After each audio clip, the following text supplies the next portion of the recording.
King Frederik, Queen Mary, Prince Vincent, and Princess Isabella of Denmark have arrived at Graasten Castle. This report takes you behind the scenes of a royal summer filled with emotion, symbolism, and change. A moment suspended in time. Subscribe to never miss the royal family's secrets and most intimate moments. Leave a comment, share this video, and ring the bell to follow every step of the Danish royal family. The grounds of Graasten Castle hadn't been so lively for a long time. This historic site, often the setting for happy family memories, was recently shaken by the events that transformed the Danish monarchy. And it was in this unprecedented context that King Frederik X, Queen Mary, their son Prince Vincent, and their daughter Princess Isabella made a remarkable appearance. An arrival the entire country had been waiting for, almost as a sign of continuity in a troubled period.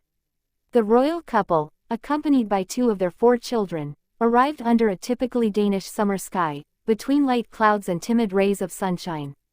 The scene was worthy of a painting. Mary's elegant figure, always impeccable, contrasted with King Frederik's sober but determined demeanor.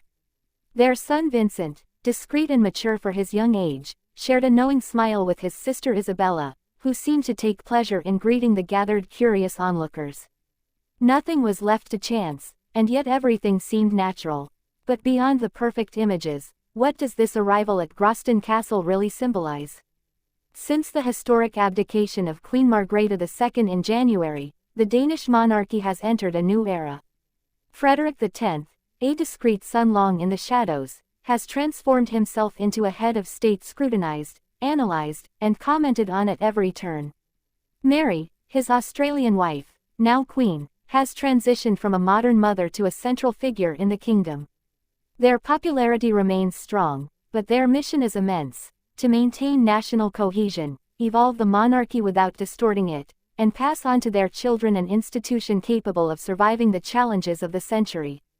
Graasten Castle is not just a vacation spot.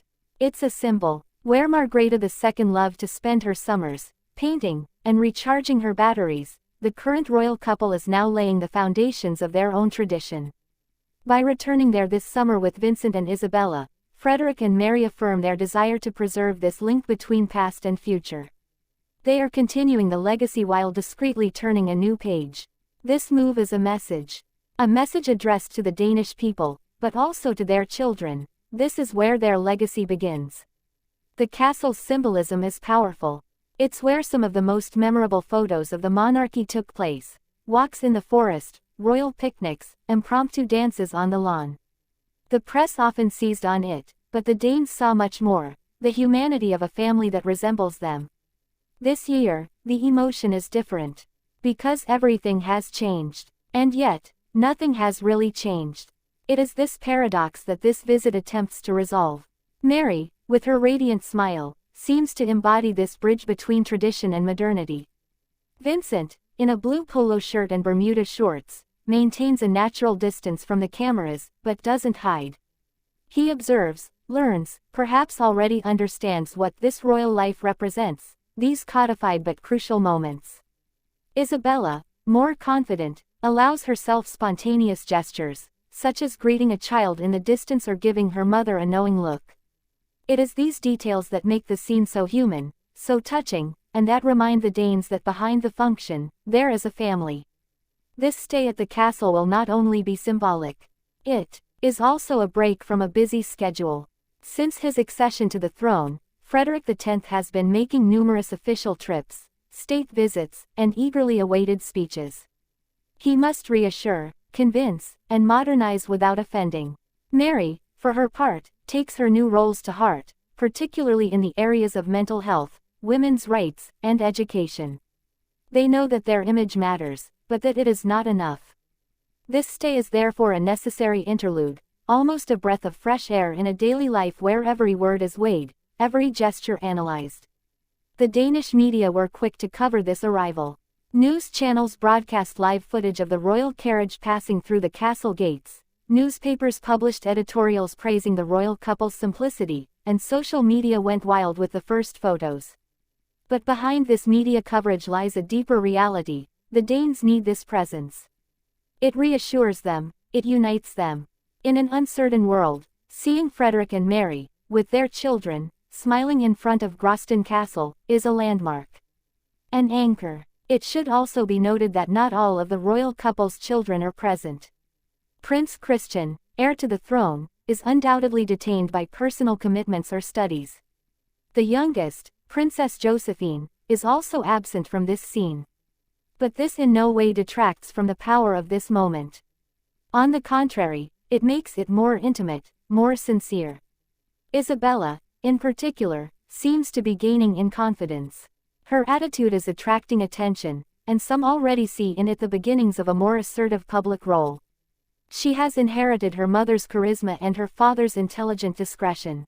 King Frederik, for his part, displays a new serenity. Since the coronation, observers find him firmer, more grounded. Some even note a physical transformation, a straighter posture, a more determined gaze, more precise speech. The pressure is enormous, but he seems ready. This stay at the castle could allow him to refocus, to find a form of balance. Because, deep down, even kings need to reconnect with their roots. As for Queen Mary, she is undoubtedly the most popular figure in the kingdom. Her personal story, her impressive career, her natural elegance, everything about her is fascinating. But beyond the image, there is a deep commitment, an ability to inspire and unite.